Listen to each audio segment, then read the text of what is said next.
আজকে আমার হবু দুলাভাইয়ের সাথে আমার বিয়ে হতে যাচ্ছে। শুনতে খুব অবাক লাগলেও এটাই হচ্ছে আমার সাথে। আমার যার সাথে আজকে বিয়ে হতে যাচ্ছে তার সাথে আজ আমার বড় বোনের বিয়ে হওয়ার কথা ছিল। আমার বড় বোনের নাম ইরা। ইরা আপু আমার আপন চাচাতো বোন। আমাদের চাচাদের মধ্যে আমি আর ইরা আপু সবার বড় এবং বিবাহযোগ্য। ইরা আপু আমার 2 বছরের বড়, দেখতে পরীর মতো সুন্দর। তার রূপের কাছে সবকিছু হার মানবে। ইরা আপুর সাথে যার বিয়ে হবার কথা ছিল তিনি এক দেখাতে পছন্দ করেন এবং বিয়ে করতে সম্মতি দেন। শুনলাম লোকটার নাকি বিশাল ব্যবসা প্রতিষ্ঠান রয়েছে। তাদের আর্থিক অবস্থার তুলনায় আমাদের আর্থিক অবস্থা তেমন একটা মানানসই না।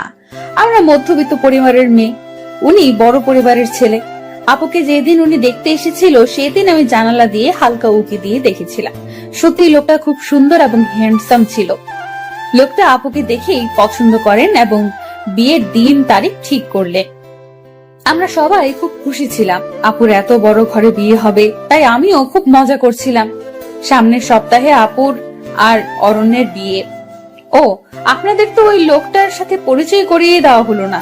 ওনার নাম অরণ্য, বয়স 25, বাবার বড় ব্যবসা প্রতিষ্ঠান আছে, সেটাই দেখাশোনা করেন। শুনেছিলাম ঢাকায় ওনাদের অনেকগুলো বাড়ি আছে আর টাকা পয়সার নাকি কোনো অভাব নেই।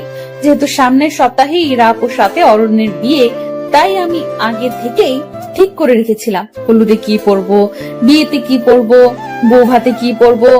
চিন্তা করেছিলাম আপুর বিয়েতে অনেক মজা করব, কিন্তু কত প্ল্যান করেছিলাম, সব প্ল্যান বিয়ের দিন মাটি হয়ে গেছে। কারণ সকালবেলায় কাকি এসে বলল, কি গো ইরার মা, ইরাকে তো কোথাও খুঁজে পাচ্ছি না। বড় কাকের কথা শুনে আমরা সবাই স্তব্ধ হয়ে গেলাম। আর কিছুক্ষণ পর পাত্রপক্ষ আসবে, আর এখন ইরা আপুকে খুঁজে পাওয়া যাচ্ছে না। ইরা আপু কোথায় গেল কেউ বুঝে উঠতে পারেনি। কারণ ইরা আপুর সাথে কারো কোনো সম্পর্ক আছে বলে মনে হয় না। থাকলে অবশ্যই কেউ না কেউ জানতো। তবে আপু কোথায় গেল এই প্রশ্ন সবার মনে বিদ্ধ করতে লাগলো। ইরা আপুকে সারা বাড়ি খোঁজা হলো, কিন্তু তার কোনো হুদিস মিলল না। সবাই ভাবছে ইরা আপুর হয়তো প্রেমিক ছিল, তার হাত ধরে পালিয়েছে। কিন্তু এই কথা জানাজানি হলে মান সম্মান আর থাকবে না।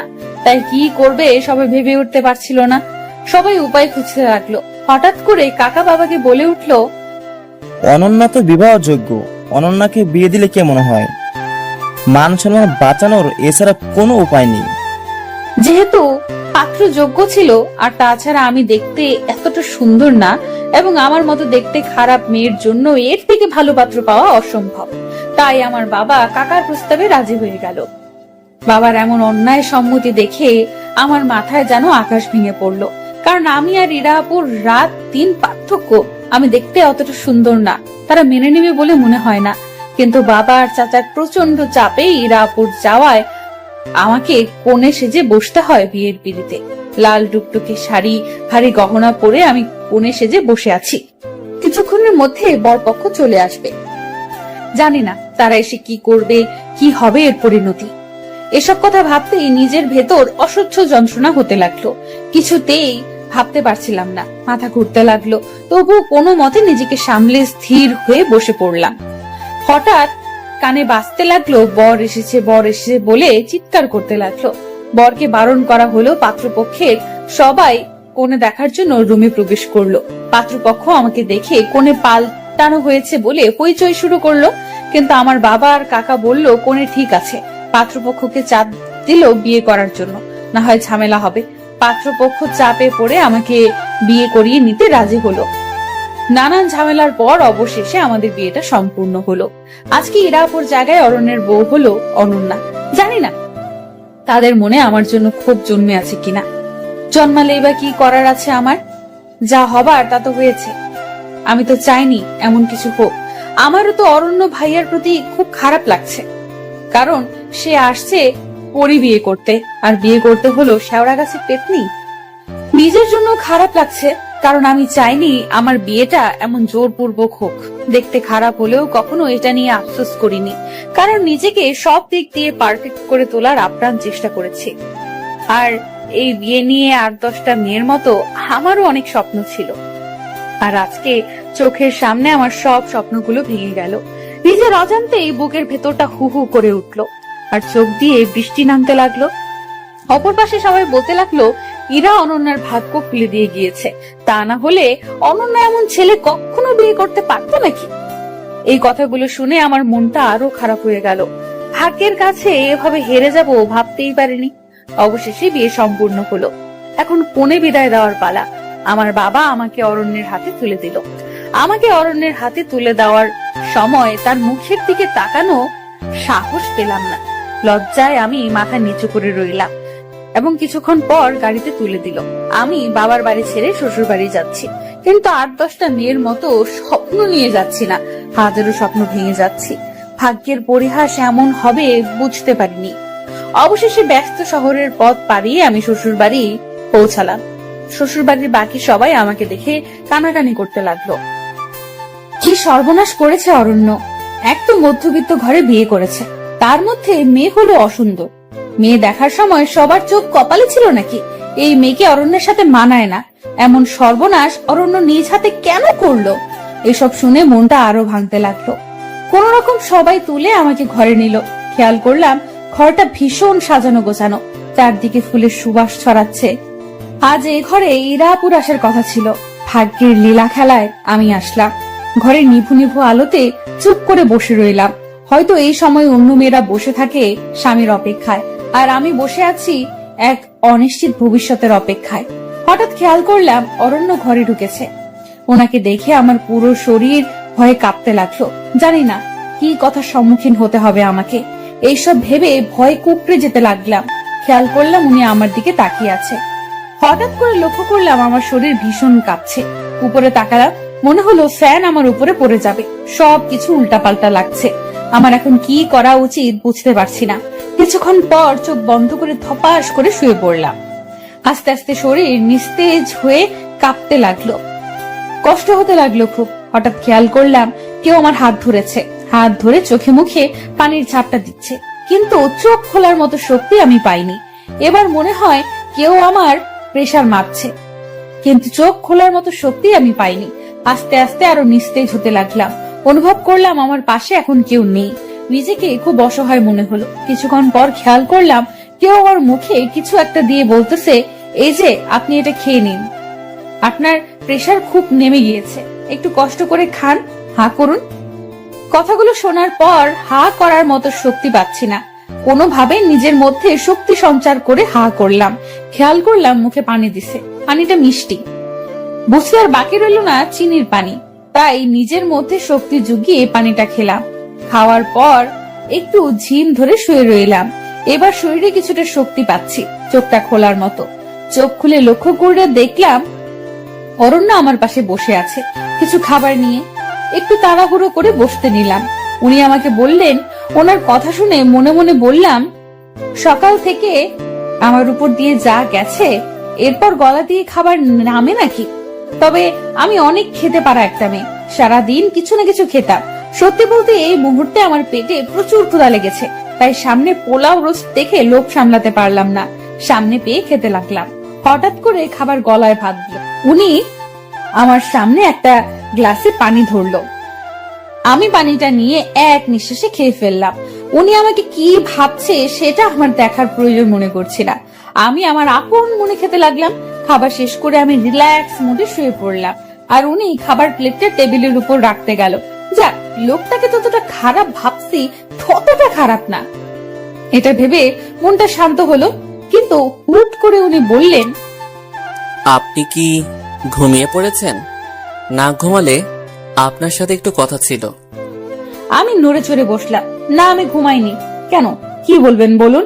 উনি এবার গম্ভীর গলায় বললেন, সত্যি বলতে সবার চাপে পড়ে আমি আপনাকে বিয়ে করেছি। আমি আপনার বোন ইরাকে প্রথম দেখাতে ভালোবেসে ফেলেছি। সেই জায়গায় আপনাকে কেন জানি না, চাইলেও মানতে পারছি না। আপনাকে আমি আঘাত দিয়ে কথাটা বলতে চাইনি। আমি সোজা সাপটা ছেলে, যা বলি সরাসরি। না মানারও একটা কারণ আছে। আশা করি আপনি যথেষ্ট বুদ্ধিমতী আর সে কারণটা বুঝতে পেরেছেন। ওনার কথাগুলো শুনে কেন জানি তেমন কোনো খারাপ লাগলো না। কারণটা আর কি হবে? কারণটা হলো আপু সুন্দর, আমি অসুন্দর। আমি তো আগেই বুঝেছিলাম আমার বিয়েটা 8-10টা মেয়ের মতো হয়নি, তাই ওনাকে জবাব দিলাম, আপনাকে জোর করে আমাকে মানতে হবে না। আমি নিজেও চাইনি আমার এইভাবে বিয়ে হোক। বিয়ের দিন ইরা আপুকে কোথাও খুঁজে পাওয়া যাচ্ছিল না, কোথায় গেল কেউ বলতে পারলো না। আর আপুর কোনো রিলেশন ছিল এটা কারো জানা ছিল না। এই সময় কি করবে কেউ বুঝে উঠতে পারেনি। আর ওই বাড়িতে আমি ছাড়া বিবাহযোগ্য আর কোনো মেয়ে ছিল না, তাই সবার জোরাজোরিতে আমি রাজি না হয়ে পারলাম না। আমি জানি ইরা আপুর তুলনায় আমি কিছুই না, আপু সুন্দর আমি অসুন্দর, কিন্তু এটা নিয়ে আমার কখনো আফসোস হয়নি। আমি নিজেকে সব সময় পারফেক্ট ভাবে গড়ে তোলার চেষ্টা করেছি, কিন্তু ভাগ্যের কাছে এভাবে হেরে যাব বুঝতে পারিনি। আপনি চিন্তা করবেন না, আমি কখনো জোর করে কিছু করব না। সময়টা একটু পার হতে দিন, আপনি চাইলে আমাকে ডিভোর্স দিয়ে দিবেন। আমার কথা শুনে উনি বেশ চমকে গেলেন। উনি হয়তো আশা করেননি আমি এমন কিছু বলবো। কিছুক্ষণ স্তব্ধ হয়ে থেকে উনি উত্তর দিলেন, সে যাই হোক, সময় সব বলে দিবে। আপাতত আমি আপনাকে মেনে নিতে পারবো না। আপনি এ বাড়িতে এসেছেন মেহমান হিসেবে, আপনার যেন কোনো সমস্যা না হয় সেই বিষয়টা খেয়াল রাখবো। দয়া করে আমার ভালোবাসা পাওয়ার আশা রাখবেন না, কারণ আমি আপনার বোনকে প্রথম দেখাতে ভালোবেসে ফেলেছি। আমি কিছুক্ষণ চুপ থেকে জবাব দিলাম, আপনি দয়া করে আমাকে সিরিয়ালের নায়িকা ভাববেন না। আমি আপনাকে জোর করব না, কিন্তু আমি আপনার স্ত্রী। সামনে অন্য একটা মেয়েকে ভালোবাসি বলবেন, সেটা আমি কখনোই মেনে নিব না। আপাতত ডিভোর্সের আগ পর্যন্ত আমি আপনার স্ত্রী, আপনি আমার স্বামী। সুতরাং সম্পর্কটা ওইভাবেই দেখবেন। আর আমার সামনে অন্য মেয়েকে ভালোবাসি বলার আগে 10 বার ভেবে নেবেন, কারণ আমি দেখতে অসুন্দর হলেও নিজেকে কখনো ছোট করে দেখি না, কখনো দেখবো না। দয়া করে আমাকে অবলা নারী ভেবে যা ইচ্ছা তাই বলে যাবেন না। দোষটা তো আমার ছিল না, আমি তো আপনাকে জোর করে বিয়ে করতে চাইনি। ভাগ্য এভাবে সব বলট পালট করে দিয়েছে, কিন্তু ভাগ্যের দোহাই দিয়ে নিজের জীবন বরবাদ করার মতো মেয়ে আমি নই। এবার আমি ওনার দিকে খেয়াল করে দেখলাম উনি মুখটা বেশ চুপসে গেছে। গেলেই বাকি, আমি কেন ওনার এসব কথা শুনে নিজেকে ছোট করব? আর এটা বাংলা সিনেমা না, আর আমি নায়িকা সাবানা না। সুতরাং যতদিন আমি অরণ্যের বউ হিসাবে আছি, আমি আমার অধিকার আদায় করে নিব, তবে সেটা জোর করে নয়, ভালোবাসা দিয়ে। উনি আমার কথা শুনে বেশ কিছুক্ষণ চুপ করে থেকে জবাব দিলেন, আমার মন যা চায় আমি তাই বলবো। আপনি না করার কে? আপনাকে সেই অধিকার দেইনি আমি। নিজের অধিকারের বাইরে কথা বলবেন না। দেখে তো মনে হচ্ছে ছেলে ফাঁসানোর ব্যাপারে খুব চালু। ওনার কথাটা শুনে মাথায় রাগ উঠে গেল, তবুও নিজেকে শান্ত করে জবাব দিলাম, আপনাকে আমার চরিত্রের সার্টিফিকেট দিতে বলেছি? আমার ব্যাপারে মন্তব্য করার অধিকার দিয়েছি নাকি? আপনি যেমন আমাকে বলছেন আমিও আপনাকে বলবো। আর হ্যাঁ, এটাকে বলে লেভেল। আর হ্যাঁ, আপনি যেমন আমাকে তেমনই হতে হবে। দেখেন, আপনি কিন্তু বেশি বকবক করছেন। আপনাকে দেখে তো প্রথম ভাবলাম কথাই বলতে জানেন না, এখন তো দেখছি আপনার মুখ দিয়ে কথার ফুলঝুরি ফুটেছে। আমার সাথে লাগতে আসবেন না। আমিও এবার শান্ত হয়ে জবাব দিলাম, বকবক আপনি শুরু করেছেন। দেখতে অসুন্দর বলে কি ভেবেছেন অবলা নারী? সিরিয়ালের মতন আপনাকে উপরে শুইতে দিবে আর আমি নিচে শুয়ে পড়বো? তা হবে না মশাই, আমার পাশে এসে ঘুমান। আপনি তো বেশ ডেঞ্জারাস মেয়ে, আপনার পাশে আমি ঘুমাবো কেন? আমি ব্রুটা বেশ কুচকে বললাম, তাহলে কোথায় ঘুমাবেন? জবাবে উনি বললেন, পাশের রুমে ঘুমাবো। আমি হাসি দিয়ে বললাম, তা হবে না মশাই, আপনি এখানেই ঘুমাবেন। উনি আমার কথা শুনে বেশ অবাক হলেন মনে হয়। কিছুক্ষণ চুপ থেকে রাগ রাগ ভাব নিয়ে আমাকে বললেন, আপনি কিন্তু বেশি বাড়াবাড়ি করছেন।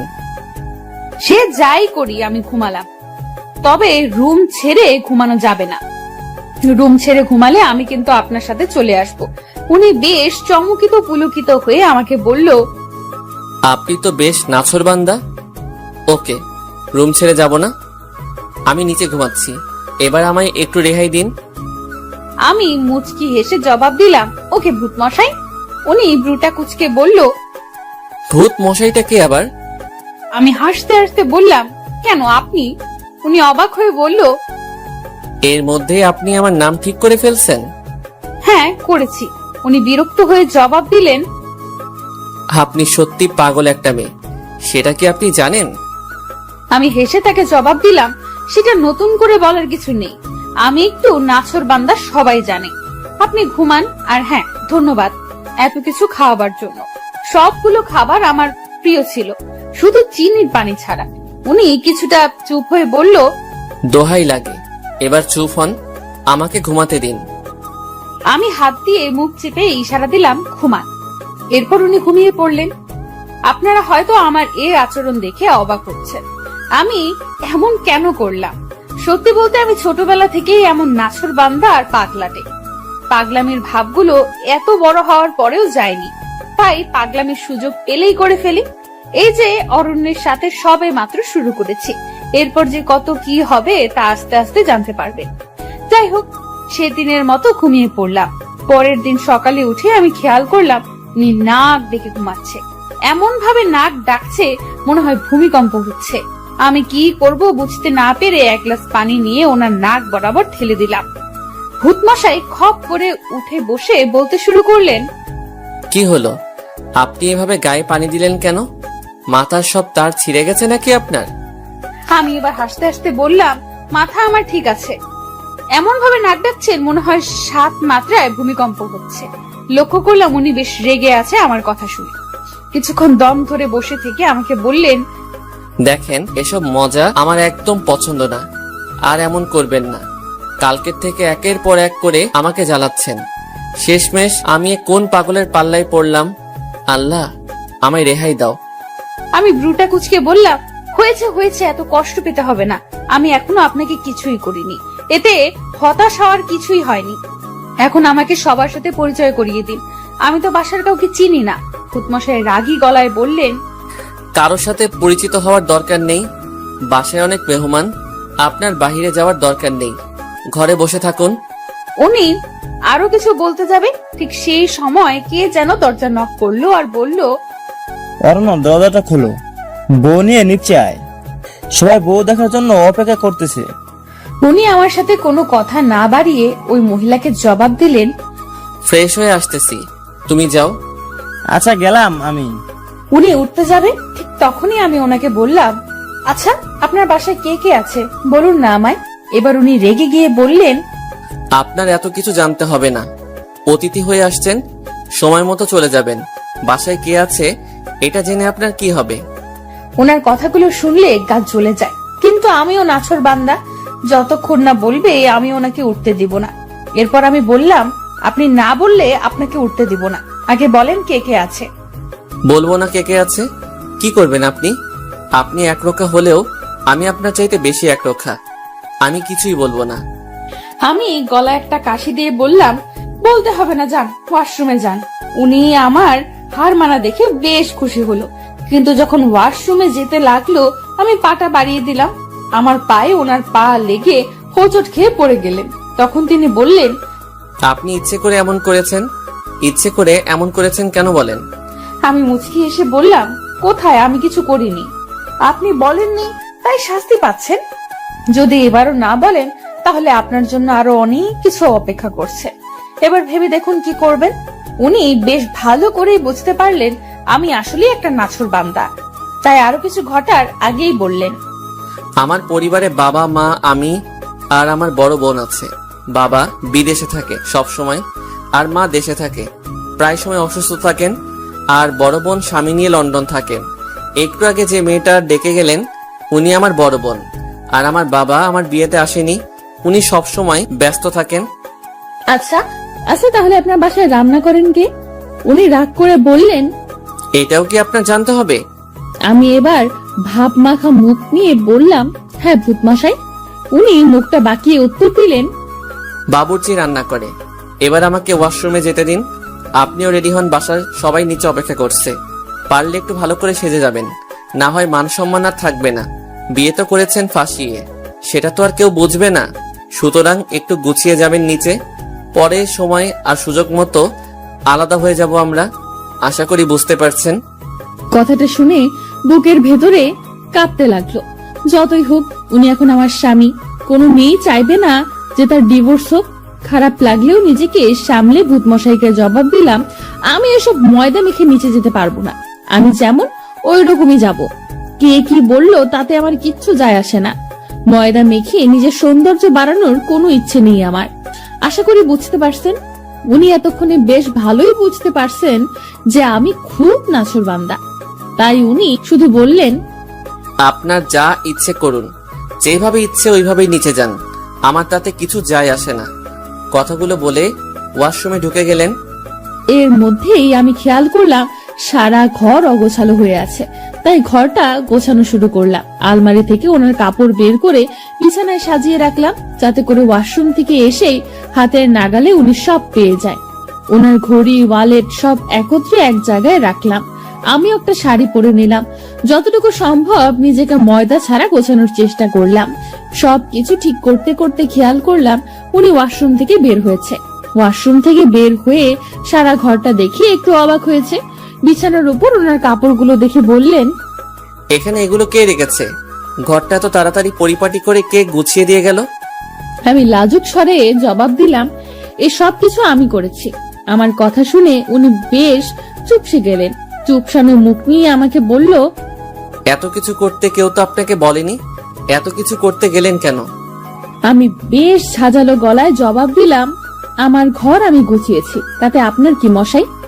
উনি ভ্রু কুঁচকে বলল, আপনার ঘর মানে? এটা আপনার ঘর কবে হলো? আমি হাসি মুখে উত্তর দিলাম, স্বামীর ঘরে তো স্ত্রীর ঘর হয়। বিয়েটা যেভাবেই হোক, ডিভোর্সের আগ পর্যন্ত আমি আপনার স্ত্রী, আপনি আমার স্বামী। সুতরাং ঘর গোছাতে আমি পারবো নিশ্চয়ই। ভূত মশাই রাগী গলায় বললেন, আপনি একটু বেশি বকেন। আর আপনাকে এই ড্রেস বের করতে কে বলেছে? আমি তো এটা পরবো না। আমার কাছে এটা ভালো লেগেছে, তাই এটা বের করেছি।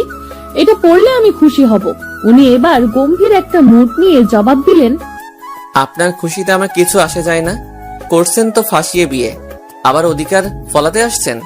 লজ্জা হওয়া উচিত আপনার। এই কথাটা শুনে বুকের ভেতরে হু হু করে কষ্টের সাইরেন বেজে উঠল। চোখের কোণে হালকা মেঘও জমতে শুরু করলো। তবুও নিজেকে অনেক শক্ত করে ওনাকে বললাম, আপনার ইচ্ছে মতো পরে নিন, সমস্যা নেই। তারপর উনি ওনার পছন্দ মতো একটা ড্রেস পরলেন। কিন্তু আমিও কম নাছরবান্দা না, এর শাস্তি ওনাকে পেতেই হবে। কি করে কি করা যায় বেশ ভাবতে শুরু করলাম। ভাবতে ভাবতে একটা চিন্তার আকাশে হাবুডুবু খেতে লাগলাম। হঠাৎ করে ভূত মশাইয়ের তুরির শব্দে চিন্তার ঘোর কাটলো। ভূত মশাই তুরি বাজাতে বাজাতে বললেন, এই যে আপনি উপরে তাকিয়ে কি দেখছেন? না তেমন কিছু না, কি হয়েছে বলুন। আপনি আর কোনোদিন আমার অনুমতি ছাড়া আমার আলমারিতে হাত দিবেন না, বুঝছেন? আমি কথাটা শুনে বেশ হেসে লুটিপুটি খাচ্ছিলাম। লুটিপুটি খেয়ে তুরি বাজাতে বাজাতে বললাম, ও হ্যালো, আলমারিতে হাত দিতে অনুমতি লাগে নাকি? আমাকে জ্ঞান দিতে আসবেন না, আমি অন্যায় কিছু করিনি। উনি বেশ বিরক্ত হয়ে আমাকে বললেন, আপনি সত্যি পাগল একটা মেয়ে। আপনার মাথার তার সব ঢিলা। আমি আবার হাসতে হাসতে বললাম, ভূত মশাই একটু ভুল বলে ফেলেছেন। উনি ওনার বিরক্তি মাখা মুখ নিয়ে প্রশ্ন করলেন, কি ভুল শুনি? আমি হাসি দিয়ে বললাম, আমার মাথার তার ঢিলা না। তো আপনার মাথার তার কি? আমার মাথার তার তো সব ছিঁড়া। এবার খেয়াল করলাম ওনার মুখে বিরক্তির মাত্রা বেশ বৃদ্ধি পেয়েছে। বিরক্তি মাখা মুখ নিয়ে বললেন, দোহাই লাগে, এবার চুপ করুন। আপনার বকবক থামান, এবার নিচে চলুন, আমাকে মুক্তি দিন। আমি আমার শাড়ির আঁচল নাড়াতে নাড়াতে বললাম, চলুন। এরপর দুজনে নিচে গেলাম। নিচে যাওয়ার পর খেয়াল করলাম সবাই আমার দিকে কেমন ভাবে তাকাচ্ছে, আর আমাকে দেখে বলছে, অরণ্যের কপালে চোখ ছিল নাকি? এমন একটা মেয়ে কেউ বিয়ে করে আনে নাকি? তার উপর মেয়ের পরিবার বেশি ধনী না। কি দেখে অরণ্য এই মেয়েকে বিয়ে করলো আল্লাহ জানে। একের পর এক সবাই এসব কথা শুনে আমার মনটা ভীষণ খারাপ হতে লাগলো। সবাই শুধু আমার বাহ্যিক সৌন্দর্য নিয়ে সমালোচনা করছে, আমার ভেতরটা বোঝার চেষ্টা করলো না। ভেতরের মানুষটা কেমন আমি সেটা কেউ জানার প্রয়োজন মনে করলো না। হুট করে খেয়াল করলাম আমার শাশুড়ি মা এসেছেন। সবাই শাশুড়ি মাকে দেখে চুপ হয়ে গেল। শাশুড়ি মা এসে আমাকে দেখে বলল, তোমার নাম কি মা? আমি চট করে ওনাকে সালাম করে বললাম, আমার নাম অনন্যা। উনি হাসি দিয়ে বললেন, বাহ, খুব সুন্দর নাম। আমি মাকে বললাম, মা আপনি এদিকে এসে বসেন। মা আপনি অসুস্থ শরীর নিয়ে কষ্ট করে এখানে আসলেন কেন? ডাক্তার আপনাকে বেড রেস্ট দিয়েছে, এই শরীর নিয়ে এখানে আসার কি দরকার ছিল? আপনি বললে আমি আপনার রুমে চলে যেতাম। আমি আপনার রুমটা চিনলে সকালে উঠে আমি আপনার রুমে চলে যেতাম, কিন্তু আপনার রুমটা চিনি না। তাছাড়া এই বাড়িতে আমি নতুন, তাই চিনতে পারিনি। চিনলে আমি চলে যেতাম। মা কষ্ট হয়নি তো আসতে? উনি এক রাশ হাসি দিয়ে বললেন, আমার মাটা দেখি অনেক সুন্দর করে কথা বলে। আমার মাটা যেমন রূপবতী তেমন গুণবতী। মায়ের মুখে রূপবতী কথাটা শুনে যেন নিজের চোখে অঝরে বৃষ্টি নামতে লাগলো। জীবনে প্রথম আমাকে রূপবতী বলল কেউ। নিজেকে সামলাতে অনেক চেষ্টা করলাম, কিন্তু জানি না কেন আবেগটা সামলাতে পারলাম না। তাই মাকে ধরে হু হু করে কেঁদে কেঁদে বললাম, মা, আপনি আমাকে রূপবতী বললেন? আমাকে আজ পর্যন্ত কেউ রূপবতী বলেনি।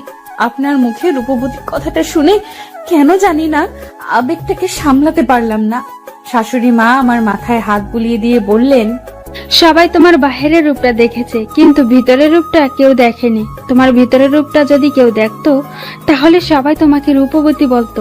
আমি যে তোমার ভিতরের রূপটা উপলব্ধি করতে পেরেছি, যার কারণে তুমি আমার কাছে সবচেয়ে রূপবতী। আমি আমার মেয়ের মুখে সব শুনেছি বিয়ের ব্যাপারে। শোনো মা, আমার ছেলে তোমার কপালে ছিল, তাই তোমার সাথে বিয়ে হয়েছে। আমার ছেলের ভাগ্যে তুমি ছিলে। কে কি বললো কান দিবে না, কারণ মানুষ যাই বলুক নিজের কাছে যেটা সঠিক মনে হবে সেটাই করবে। মানুষের কাজ বলা। মনে রাখবে, যখন তোমাকে নিয়ে কেউ নেতিবাচক মন্তব্য করবে ভেবে নিবে সে তোমার জয়ে ঈর্ষান্বিত। তাই তোমার মুখে তার মন কাতর হয়েছে বলে তোমার নামে সে নেতিবাচক মন্তব্য করেছে। জীবন চলার পথে অনেক বাধা আসবে, লক্ষ্য স্থির রেখে সামনে এগিয়ে যেতে হবে। মানুষের কথায় কান দিয়ে নিজের লক্ষ্য থেকে বিচ্যুতি হবে না। মায়ের কথাগুলো শুনে মনে আরো ভরসা পেলাম। মাকে জড়িয়ে ধরে আবেগে আরো কাঁদতে শুরু করলাম। মা আমার মাথায় হাত বুলিয়ে বললেন, পাগলিটা কাঁদছে কেন? শোনো মা, আজকে রাতের পর থেকে বাড়িটা ফাঁকা হয়ে যাবে। নীলাও চলে যাবে রাতের ফ্লাইটে লন্ডনে। বাড়িতে আমি, তুমি, অরণ্য ছাড়া কেউ থাকবে না। প্রতিদিন বাবুর্চির রান্না খেতে খেতে বিরক্ত হয়ে গিয়েছি। আমি জানি আমি এবার চিন্তামুক্ত, কারণ আমাকে আর বাবুর্চির রান্না খেতে হবে না। আমার বৌমা আমাকে সব রান্না করে খাওয়াবে। কিরে মা, খাওয়াবি না? আমি চোখে পানি মুছতে মুছতে বললাম, কেন পারবো না? এত ছোট একটা আবদার পালন করতে পারবো না মেয়ে হয়ে? তাহলে আমি তোমার কেমন মেয়ে? চিন্তা করো না, আমি সব গুছিয়ে নিব। আমাকে শুধু বুঝিয়ে দিও আর দোয়া করো। উনি হাসতে হাসতে বললেন, সে তো অবশ্যই। চারপাশে এ সময় বেশ নিস্তব্ধতা বিরাজ করছে। সবাই চুপ হয়ে গেছে। খেয়াল করলাম আমার ভূত মশাই আমার দিকে আলোর মতো চুপসানো মুখ নিয়ে হা করে তাকিয়ে আছে। আমিও এই সুযোগে নিজেকে একটু পাগলামি থেকে বিরক্ত রাখতে পারলাম না। সুযোগ বুঝে ভূত মশাইকে চোখ টিপুনি দিলাম।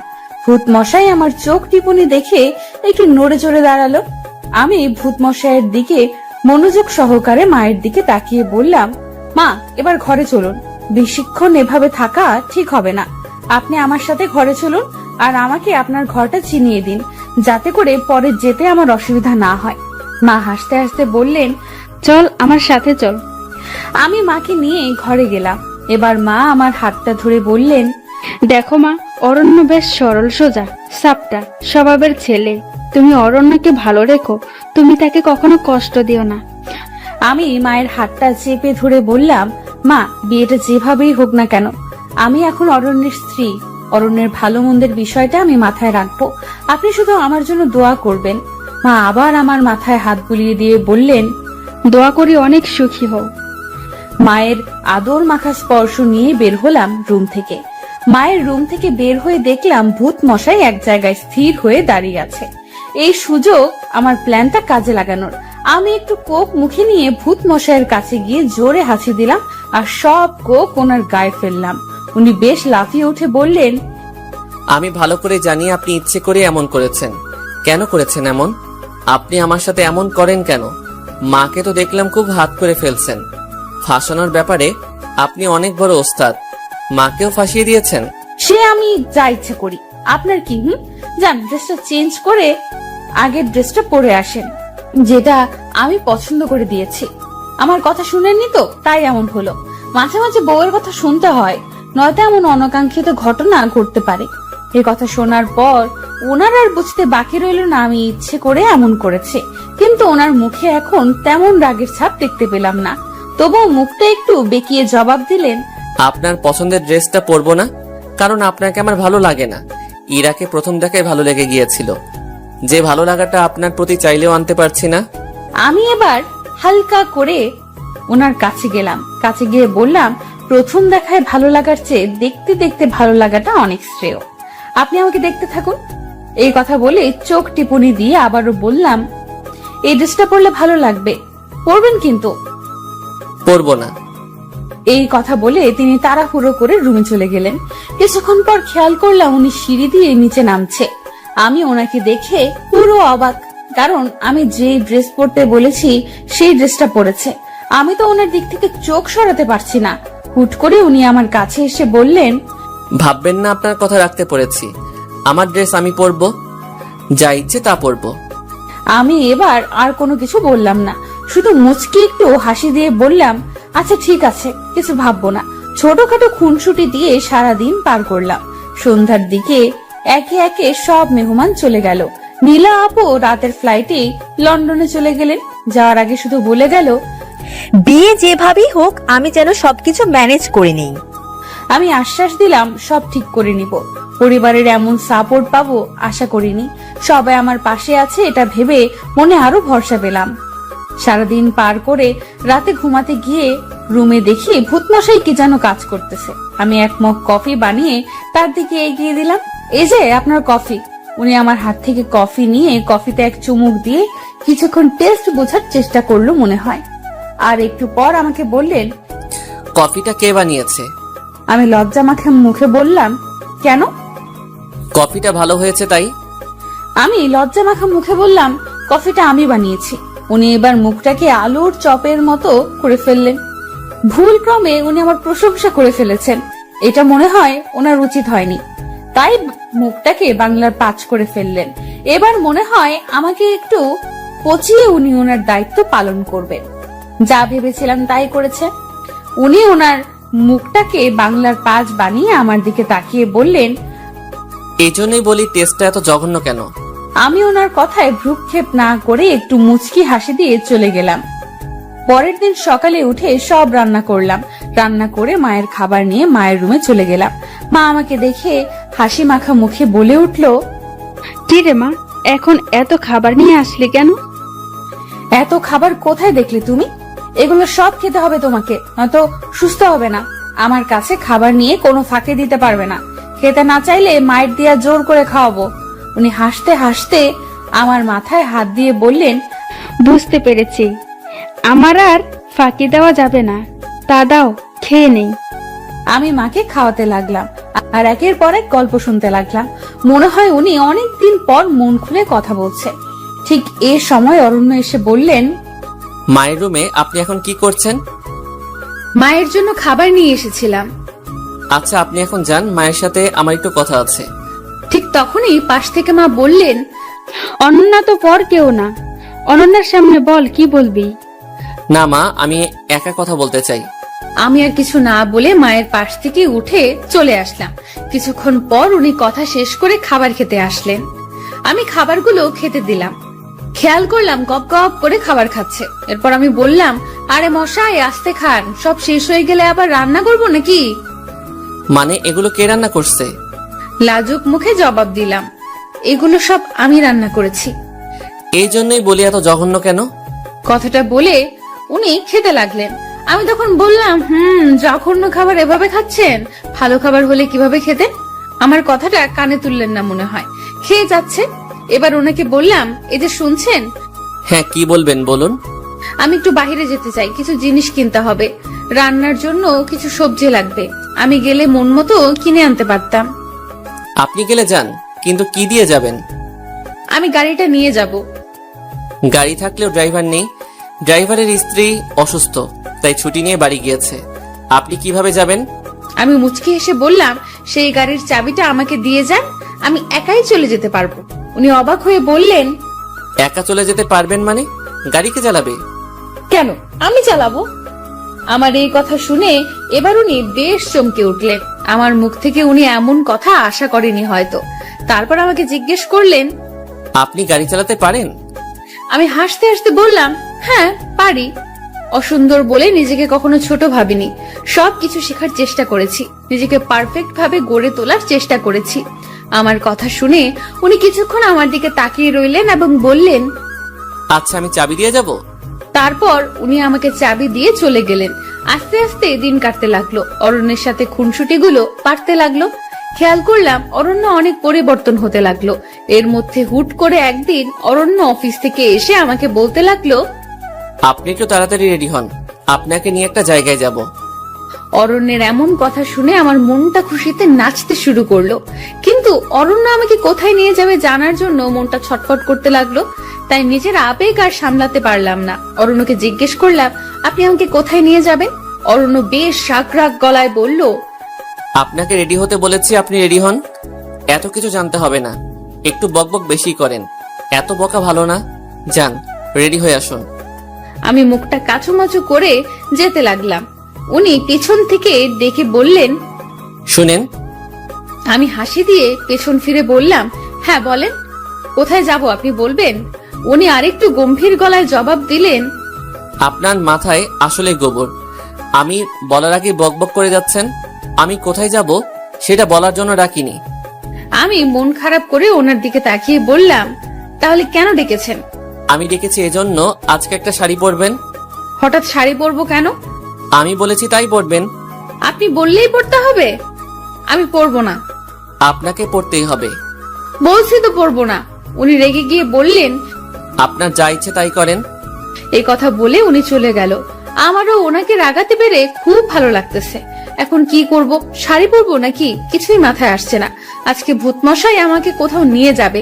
কেন জানি না, ভূতমশাই এই কয়েকদিনে অনেক পাল্টে গিয়েছে। এখন আর আমাকে আগের মতো কষ্ট দিয়ে কথা বলে না। তার এই পাল্টানো দেখে আমি খুব খুশি। যাই হোক, আলমারি খুলে শাড়ি দেখতে লাগলাম কোনটা পরবো। এত শাড়ির মধ্যে কোন শাড়ি পরলে ভূতমশাই খুশি হবে? দেখতে দেখতে আলমারির সব শাড়ি খাটের উপর রাখলাম।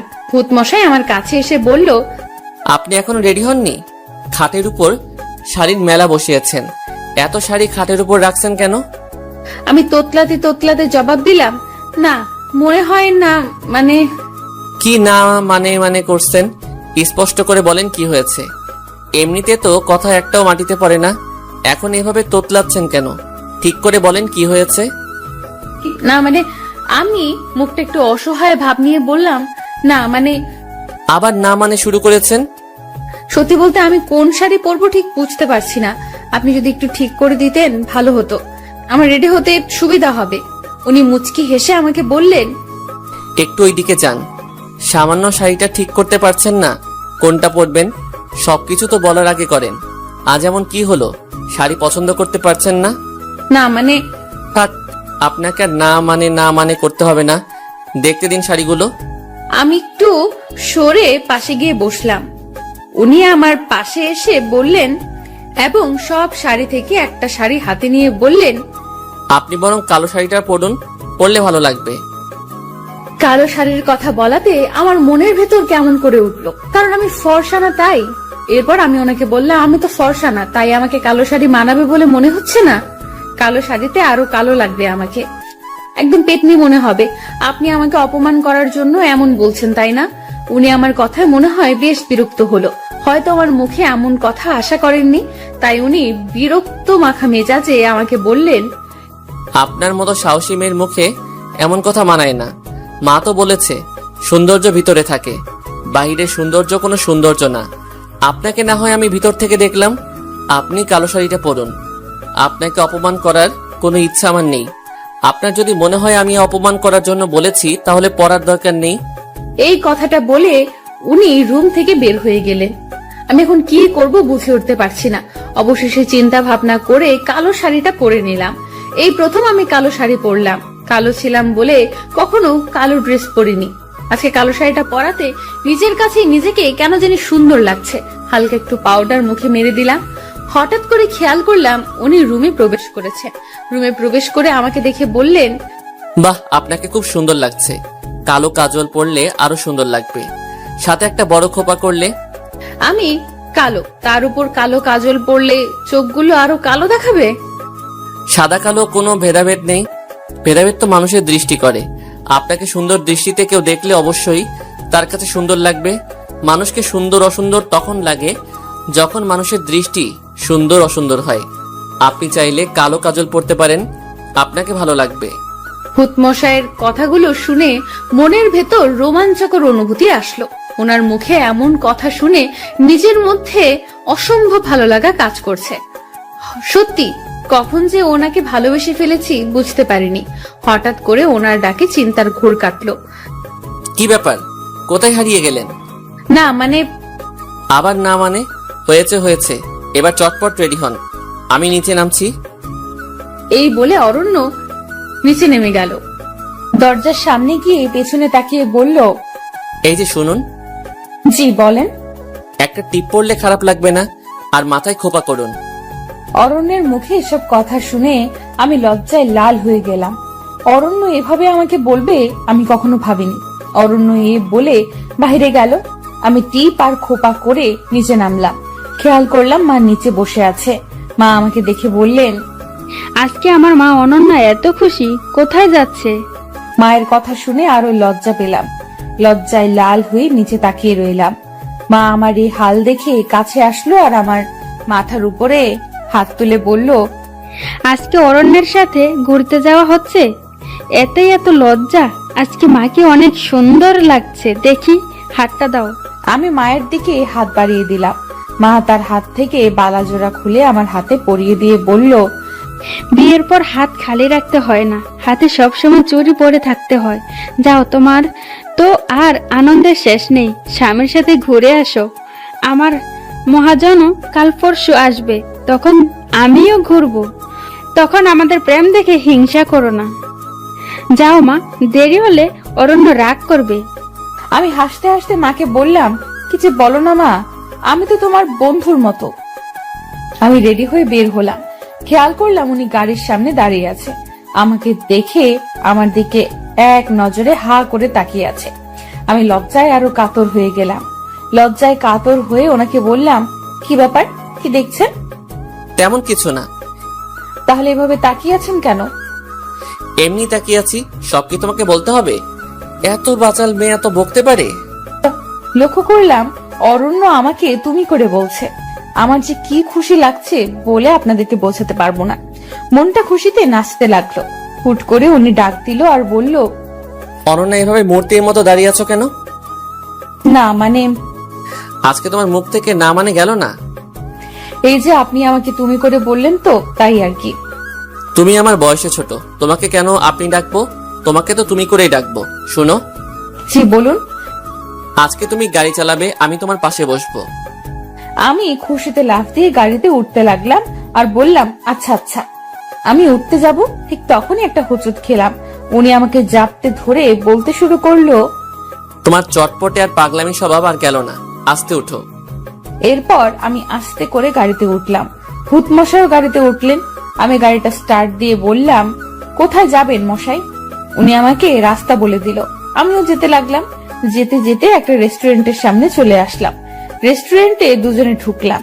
এরপর অরণ্য আমায় আস্তে করে একটা জায়গায় নিয়ে গেল। জায়গাটা পুরো মোমবাতি দিয়ে সাজানো পরিপাটি। দেখেই কেমন জানি আনন্দ লাগছে। একটা কেক আনলো। এরপর আমাকে বলল, কেকটা কাটো তুমি। হঠাৎ করে কেক কাটবো কেন? কারণ আজ তোমার জন্মদিন, সেটা তো ভুলে বসে আছো। ওহো, আজকে 21শে ফেব্রুয়ারি। সত্যি তো আমার জন্মদিন। আমার জন্মদিন আপনি জানলেন কিভাবে? মা বলেছে। আমি তো খুশিতে আত্মহারা যে ভূত মশাই এমন একটা সারপ্রাইজ দিয়েছে। হঠাৎ করে ভূত মশাই একটা রিং বের করে আমাকে পরাতে নিল। ঠিক তখনই একজন মেয়ে ওয়েটার এসে ডাক দিল। আমরা ওয়েটারের দিকে তাকিয়ে চমকে গেলাম। ওয়েটারও আমাদের দিকে তাকিয়ে চমকে গেল আর মুখ লুকাতে লাগলো। কারণ এই হলো ইরা আপু। কিন্তু ইরা আপু এখানে কি করছে? ইরা আপু আমাকে আর অরণ্যকে দেখে চলে যেতে নিল। আমি ইরা আপুর হাতটা ধরে বললাম, তুই এতদিন কোথায় ছিলি? হুট করে কোথায় চলে গেলি? কিন্তু ইরা আপু কোনো জবাব দিল না। আমি একের পর এক প্রশ্ন করলাম। হঠাৎ করে ইরা আপু আমাকে একটা কষিয়ে চট দিয়ে বলে উঠলো, আমার কাছ থেকে সব ছিনিয়ে নিয়ে এখন মজা করা হচ্ছে? লজ্জা করে না তোর? আমার জীবনের এই অবস্থা করে আমার অরণ্যকে আমার কাছ থেকে কেড়ে নিয়ে নিজের করেছিস, আর এখন নাটক করছিস। আমি কোথায় ছিলাম? তোকে নাটকের সেরা পুরস্কার দেওয়া দরকার। অনেক নাটক শিখে গিয়েছিস। নাটক করে আমার জীবনের 12টা বাজিয়ে অরণ্যের গলায় ঝুলে পড়েছিস। তুই ভালো করেই জানতিস তোর যা চেহারা, তোকে অরণ্যের মতো কেউ বিয়ে করবে না, তাই এত বড় নাটক করেছিস। লজ্জা লাগে না এখন আমাকে এসব জিজ্ঞাসা করতে? আমাকে খুব হিংসা করতি তাই না? হিংসায় কাতর হয়ে এমন করেছিস। নিজের বোনের সাথে এমন করতে লজ্জা লাগে না? আমি ইরা আপুর কথা কিছুতেই বুঝতে পারলাম না। ইরা আপু কি বলে মাথায় কিচ্ছু ঢুকছে না। ইরা আপুর এসব দোষারোপ আমাকে করছে কেন? আমি তো এমন কিচ্ছু করিনি। আমি ইরা আপুকে বললাম, আপু কি হয়েছে, এমন বলছিস কেন? আমি তো কিছুই বুঝতে পারছি না। আমি তোর কথায় মানে বুঝতে পারছি না। আমাকে কেন এসব বলছিস? আমি কেন নাটক করতে যাব? কেন তোর ক্ষতি করতে যাব? আপু আমাকে মুখটা বেঁকিয়ে রাগান্বিত হয়ে বলল, এখন তো অরণ্যের সামনে ন্যাকা সাজবি? একদম কিছু বুঝিস না। আর বুঝবি কিভাবে? তুই তো কিছুই করিস নাই, তাই না? আপু আমি তোর কথার মানে বুঝতে পারছি না। সত্যি আমি কিচ্ছু করিনি। তুই কেন এমন করছিস? আমি সত্যি কথাগুলো মানে বুঝতে পারছি না। পাশ থেকে অরণ্য বলে উঠলো, ইরা, তুমি আমাকে বলো কি হয়েছে? আর অনন্যাকে এমন কথা বলছো কেন? অনন্যা কি করেছে আমাকে একটু খুলে বলো। ইরা অরণ্যের দিকে অসহায়ের মতো তাকিয়ে গম্ভীর গলায় বলল, অরণ্যাকে জিজ্ঞাসা করুন, সে না হয় আপনাকে উত্তর দিয়ে দিবে। আমার থেকে ভালো সে বলতে পারবে, কারণ নাটকের ডিরেক্টর তো অরণ্যাই ছিল, আর আমি তো ছিলাম ভুক্তভোগী। অরণ্য আমার দিকে তাকালো। অরণ্যের মুখে এবার আমার প্রতি সন্দেহের ছাপ লক্ষ্য করা যাচ্ছে।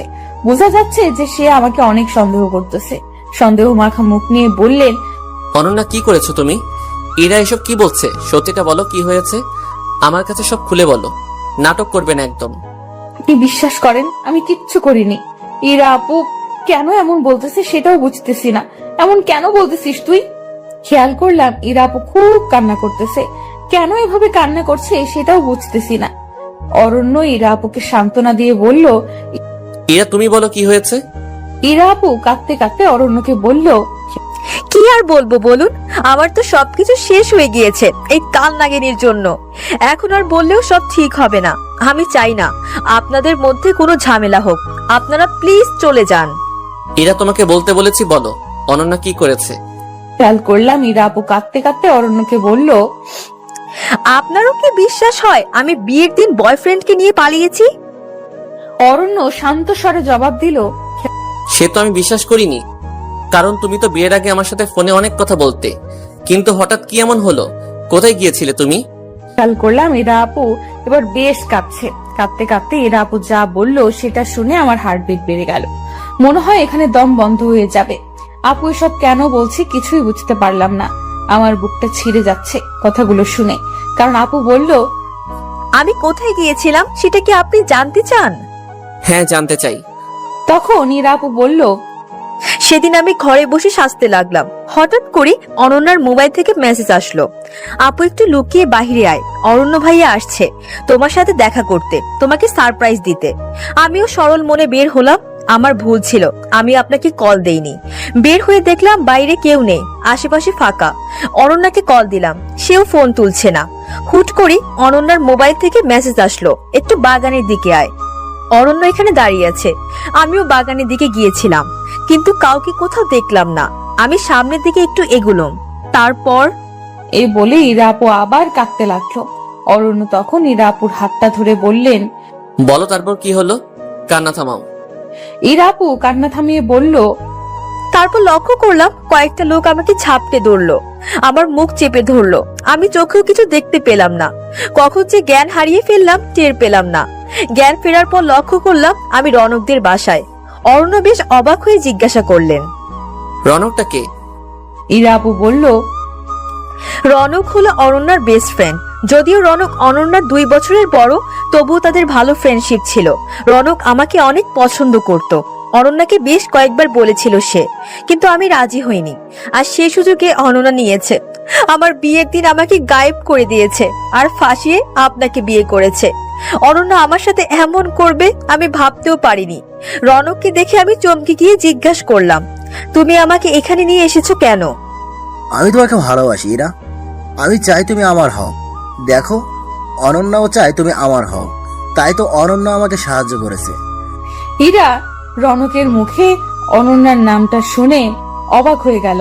অবাক হয়ে রনককে জিজ্ঞেস করলো, অনন্য তোমাকে সাহায্য করেছে আমাকে তুলে আনতে। আমি বিশ্বাস করি না। বিশ্বাস অবিশ্বাস তোমার ব্যাপার। আমি তোমাকে বিয়ে করতে চাই, আর সন্ধ্যায় বিয়ে করব। আমি সবকিছু ঠিক করে রেখেছি। এই কথাগুলো বলে ইরা আপু আবার কাঁপতে লাগলো। অরণ্য ইরার হাতটা আরো ভালো করে ধরে বললেন, এরপর তুমি ওখান থেকে কিভাবে এসেছো? এরপর আমি কোন রকম রনকের চোখ ফাঁকি দিয়ে বের হলাম। এরপর বাড়ি এসে দেখি আপনার সাথে অনন্যার বিয়ে হয়ে গেছে, আর সবাই ভেবে নিয়েছে আমি পালিয়ে গিয়েছি। সেদিন আমার মুখটা দেখানোর মতো ইচ্ছা আর ছিল না, তাই বাড়িতে আর যাইনি। সরাসরি ফ্রেন্ডের বাসায় চলে যাই। সেখান থেকে একটা কাজ জোগাড় করি, আর এখানে একটা বাসা ভাড়া করে থাকা শুরু করলাম। তুমি একবার আমাকে বলতে পারতে ইরা। কি বলবো আপনাকে? কোন মুখে বলতাম আপনাকে? ততক্ষণে সব শেষ হয়ে গিয়েছিল। অরণ্যার সাথে আপনার বিয়ে হয়ে গিয়েছিল। আমার তো এখানে বলার কিছুই ছিল না। অনন্যা আমার সাথে যা করেছে আমি তো তা করতে পারি না, কারণ অনন্যা আমাকে বোন না ভাবলেও আমি তাকে বোন ভাবি। আমি ইরা আপুর কথা শুনে চিৎকার করে কাঁদতে লাগলাম। আমি কিছুই করিনি। অরণ্য আমার গালে কষিয়ে একটা চট দিয়ে বলে উঠলো, তুমি এতটা নীচ আমি ভাবতে পারিনি। সামান্য টাকার জন্য নিজের বোনের সাথে এমন করতে পারলে? লজ্জা করলো না তোমার এমন করতে? আর এখন সবকিছু অস্বীকার করছো? আমি অরণ্যকে হাত জোর করে বললাম, সত্যি আমি কিচ্ছু করিনি, বিশ্বাস করেন আমাকে। ইরা আপু, তুই কেন আমার নামে এমন মিথ্যা কথা বলছিস? কেন অরণ্যের চোখে আমাকে খারাপ বানাচ্ছিস? দেখতে অসুন্দর হতে পারি, কিন্তু আমার মনে উচ্চ আশা ছিল না, টাকা পয়সার মোহ আমার ছিল না। তাহলে কেন এমন বলতেছিস? কি ক্ষতি করেছি আমি তোর? তুই তো আমাকে চিনিস আমি কেমন, তাহলে কেন এমন বলতেছিস? জবাবে ইরা আপু বলল, কি ক্ষতি করেছিস জিজ্ঞাসা করতে লজ্জা করে না তোর? আর কি ক্ষতি করার বাকি রাখছিস তুই? যা, তুই আর অরণ্য সংসার কর, আর এখানে আসিস না। ওপাশ থেকে অরণ্য বলে উঠল, আমার সাথে অনন্যা যাবে না, তুমি যাবে? ইরা আপু অবাক হয়ে উত্তর দিল, আমি কোথায় যাব? আমার সাথে আমার মায়ের কাছে যাবে, আর মায়ের কাছে সব বলবে। আর যে কষ্ট অনন্যা তোমাকে দিয়েছে সেটা আমি অনন্যাকে ফিরিয়ে দিব। তুমি আমার সাথে চলো। না, আমি চাই না আপনাদের মাঝে কোনো ঝামেলা হোক। ঝামেলা তো তুমি করনি, ঝামেলা করেছে অনন্যা। সেটা শাস্তি তুমি কেন পাবে? আমি অরণ্যকে অনেকবার বোঝানোর চেষ্টা করলাম, কিন্তু বোঝাতে পারলাম না। অরণ্য ইরা আপুর কথা বিশ্বাস করেছিল, আমার কথার কোনো মূল্যই দিল না। আর ইরা আপু কেন আমার নামে মিথ্যা কথা বললো সেটাই বুঝতে পারছি না। অরণ্যকে বোঝানোর হাজার চেষ্টা করেও ব্যর্থ হয়েছি। অরণ্য ইরা আপুর হাত ধরে বের হয়ে গেল, আর আমাকে যে রিংটা পরাতে চেয়েছিল সেটা মেঝেতে পড়ে গেল। অরণ্য সেটা ফেলেই চলে গেল। আমি রিংটাকে হাতে নিয়ে কাঁদতে লাগলাম। কেন আমার সাথে এমন হলো? কি ক্ষতি করেছি আমি? কেন আমাকে এভাবে কষ্ট দেওয়া হলো? আমি তো কারো ক্ষতি চাইনি। কাঁদতে কাঁদতে এক দৌড়ে রেস্টুরেন্ট থেকে বের হতে লাগলাম। খেয়াল করলাম অরণ্য আর ইরা আপু গাড়ি নিয়ে চলে গিয়েছে। আমার বুকে বেশ কষ্ট হতে লাগলো। একে তো অরণ্য আমাকে ফেলে রেখে গিয়েছে, তার উপর অরণ্য জানতো আমি এখানে কিছুই চিনি না। কিভাবে পারলো আমাকে আমার ভূত মশাই ফেলে রেখে যেতে? আমি তো কিছুই করিনি। তাহলে আমার ভূত মশাই কেন আমাকে বিশ্বাস করলো না? কেন আমায় এত কষ্ট দিল? আমি তো ইরাপুর কোনো ক্ষতি করিনি, তাহলে ইরাপু কেন এমন বললো? কেন আমার অরণ্যকে আমার কাছ থেকে কেড়ে নিতে চাইলো? কেন এত কষ্ট দিল আমায়? আল্লাহ, আমি তো কোনো প্রশ্নের উত্তর পাচ্ছি না। আমি কি করব তুমি বলে দাও। এই মুহূর্তে আমার হাতে একটা টাকাও ছিল না। এখন আমি বাসায় যাব কিভাবে? তবু একটা সিএনজি ভাড়া করলাম, ভাড়া করে বাসায় চলে গেলাম। বাসায় দারোয়ানের কাছ থেকে টাকা নিয়ে ভাড়া দিলাম। ঘরের ভেতর ঢুকতেই দেখলাম রনক ভাইয়া দাঁড়িয়ে আছে। রনক ভাইয়াকে দেখে আমার মাথায় আগুন ধরে গেল, কারণ রনক ভাইয়ার কারণে ইরা আপু আমাকে ভুল বুঝলো। নিজেকে আর সামলাতে পারলাম না। রনক ভাইকে গিয়ে বললাম, আপনার কি দরকার ছিল এত বড় নাটক করার? ইরা আপুকে কেন ভুল বুঝিয়েছেন? আমি কি ক্ষতি করেছি আপনার? রনক ভাইয়া কোনো কথা বলছে না। আমার রাগ যেন আরো বেড়ে গেল। মন চাইছে রনক ভাইকে কষিয়ে একটা চট দেই। তাই করতেছিলাম, এমন সময় অরণ্য এসে পেছন থেকে আমার হাতটা ধরে ফেললো। আমি অরণ্যের দিকে ফিরতেই অরণ্য আমাকে জড়িয়ে ধরলো। আমি বুঝতে পারছি না কি হচ্ছে এসব। অরণ্য জড়িয়ে ধরার সাথে সাথে খেয়াল করলাম চারদিকে আলো বেড়ে গেছে। ইরা আপু, রনক ভাইয়া, আমার কিছু বান্ধবীরা বলে উঠলো, হ্যাপি বার্থডে অনন্যা। এখন আর আমার মাথায় কোনো কিছু কাজ করছে না। কি হচ্ছে? আমার মাথাটা খুব ঝিমোতে লাগলো। পরক্ষণে জ্ঞান হারালাম। জ্ঞান ফেরার পর খেয়াল করলাম অরণ্য আমার পাশে চিন্তামগ্ন হয়ে বসে আছে। আমার জ্ঞান ফেরার সাথে সাথে আমাকে বললেন, ঠিক আছো তো তুমি? কিছু হয়নি তো? হঠাৎ করে সবার এতটা পরিবর্তন দেখে কেন জানি না নিজের কাছে খুব অবাক লাগছে। খেয়াল করলাম সামনে ইরা আপু আর রনক ভাইয়া দাঁড়িয়ে আছে। আমি ওদের দেখে রেগে যেতে লাগলাম। ঠিক তখনই অরণ্য আমাকে শান্ত স্বরে বলল, অনন্যা, ওদেরকে কিছু বলো না। ওরা এতক্ষণ যা করছে আমার কথাই করেছে। অরণ্যের কথা শুনে আমি যেন আকাশ থেকে পড়লাম। কি বলে এসব? মাথার উপর দিয়ে যাচ্ছে। আমি অবাক হয়ে জিজ্ঞেস করলাম, মানে? আমি তো কিছুই বুঝতে পারছি না। অরণ্য একটা মুচকি হেসে বললেন, কিছু বুঝতে হবে না। আগে তোমাকে একটা সংবাদ দেই। ইরা কোথায় গিয়েছিল সেটা তো সবার অজানা ছিল। ইরা রনকের সাথে পালিয়ে গিয়ে বিয়ে করেছিল। আমি কথাটা শুনে বেশ অবাক হয়ে বললাম, বেশ, তাহলে একটু আগে ঘটে যাওয়া ঘটনাটা কি আমার স্বপ্ন ছিল? ওরা বিয়ে করলে একটু আগে এমন করলো কেন?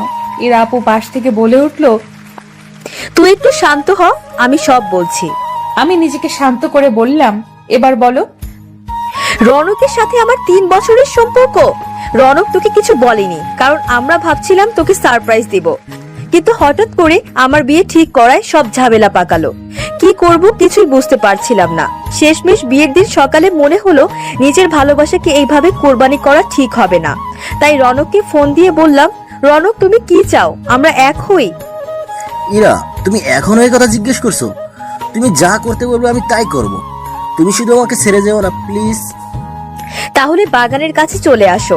রনক আমার কথা শুনে বাগানের কাছে আসলো, আর আমি সুযোগ বুঝে রনকের সাথে পালিয়ে যাই। তাহলে একটু আগে যে কাহিনীটা বলেছিল সেটার কি হলো? আমার প্রশ্নের জবাবে সবাই একটু হেসে নিল। সবার হাসি দেখে এবার সত্যি আমার গা জ্বলে যেতে লাগলো। রেগে গিয়ে বললাম, কি হলো বলবি তো? অরণ্য মুচকি হেসে বললেন, 4টা মাস খুব জ্বালাইছো আমাকে, তাই এর শাস্তি ভালোবাসি শব্দটা বলার আগেই দিতে হতো। আর একটু সারপ্রাইজ দেওয়ার বাকি ছিল। হুট করেই ইরার সাথে দেখা, তখন ইরাকে নিয়ে প্ল্যানটা করি। এই রকম প্ল্যানটা কে করলো শুনি? অরণ্য হাসি হাসি মুখ নিয়ে বলল, আমি করেছি। এরকম একটা প্ল্যান করেছে বলে অরণ্যের প্রতি আমার খুব অভিমান জমে গেল। অভিমানে গাল ফুলিয়ে বসে রইলাম।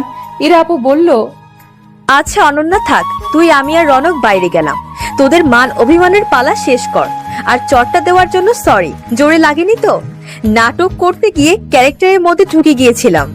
ইরা আপুর কথাটা শুনে অভিমান আরো বেড়ে গেল। তাই অভিমানী গলায় বললাম, হয়েছে, জুতো মেরে গরুদান করতে হবে না।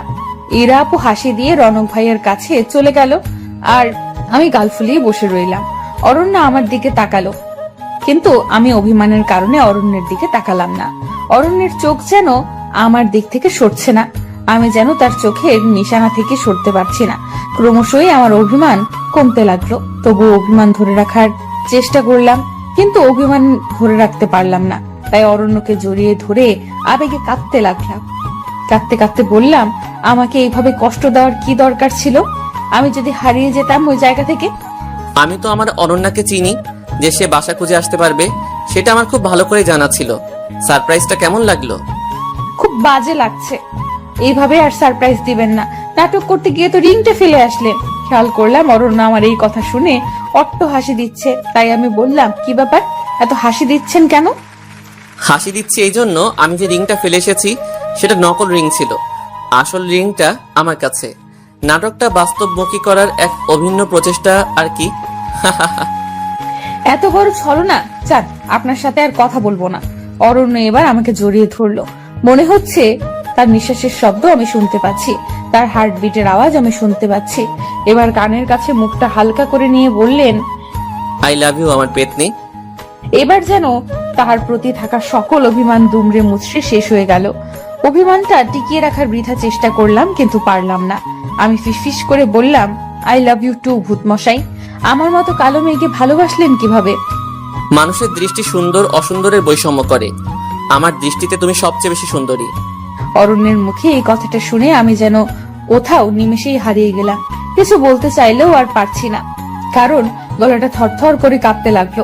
অরণ্য এবার আমার চোখটা হাত দিয়ে চেপে ধরলো আর বলল, আমার সাথে একটু চলো। আমি বললাম, কোথায়? আগে চলো তারপর বলি। এত নাচরবান্দা মেয়েরে বাবা, এত বকবক করতে পারে? হয়েছে, আর বকবক করবো না, এবার নিয়ে যান।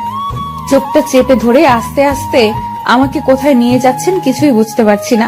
হুট করে চোখ খুললাম, খেয়াল করলাম আমি ছাদে। চারদিকে মোমবাতি দিয়ে সাজানো। ইরা আপু আর রনক ভাইয়া বাজি ফোটাতে লাগলো। পাশে মা দাঁড়িয়ে আছে, ওনার পাশে একজন ভদ্রলোক দাঁড়িয়ে আছে। আমার বুঝতে বাকি রইল না উনি আমার শ্বশুর। আমি দৌড়ে গিয়ে ওনাদের সালাম করলাম। ইরা আপু আর রনক ভাইয়া একটা কেক আমার সামনে আনলো আর বলল, ভূত আর পেতনি দুজনেই কেকটা কাটেন, আর অরণ্য ভাইয়া আপনি অনন্যাকে রিং পরিয়ে দিন। আর অনন্যা, তোর হাতের নকল রিংটা ফেলে দে। এত বোকা কবে হয়েছিস? সামান্য নাটক বুঝতে পারলি না? তুই তো বেশ নাছর বান্দা আর বুদ্ধিমতী ছিলি। আমি লজ্জায় লাল হয়ে গেলাম আর বিড়বিড় করে বললাম, প্রেমে পড়লে যে মানুষ বলদ হয় সেটা আমাকে দিয়ে প্রমাণ হলো। অরণ্য ধাক্কা দিয়ে বলল, কি বিড়বিড় করা হচ্ছে? না কিছু না। একটু ওইদিকে তাকাও, তোমার জন্য সারপ্রাইজ আছে। কি সারপ্রাইজ? ওইদিকে তাকিয়ে দেখো। আমি ওদিকে তাকিয়ে দেখি বাবা, মা, চাচা, চাচি সবাই এসেছে। আমি খুশিতে আত্মহারা হয়ে গেলাম। বিয়ের পর এসব ঝামেলার কারণে আমার শ্বশুর বাড়িতে কেউ আসেনি। এভাবে সারপ্রাইজ পাবো বুঝতে পারিনি। আমি তো খুশিতে স্থির হয়ে গিয়েছিলাম, নড়তেও পারছিলাম না। অরণ্য আমাকে ধাক্কা দিয়ে বললেন, এবার কেকটা কাটো। আর আপনি শব্দটা রীতি টানো। আপনি শব্দটা রীতি টানবো মানে? মানে তুমি আমাকে তুমি করে বলবে। আমার তো লজ্জা লাগবে। হয়েছে হয়েছে, আর লজ্জা পেতে হবে না, কেকটা কাটো।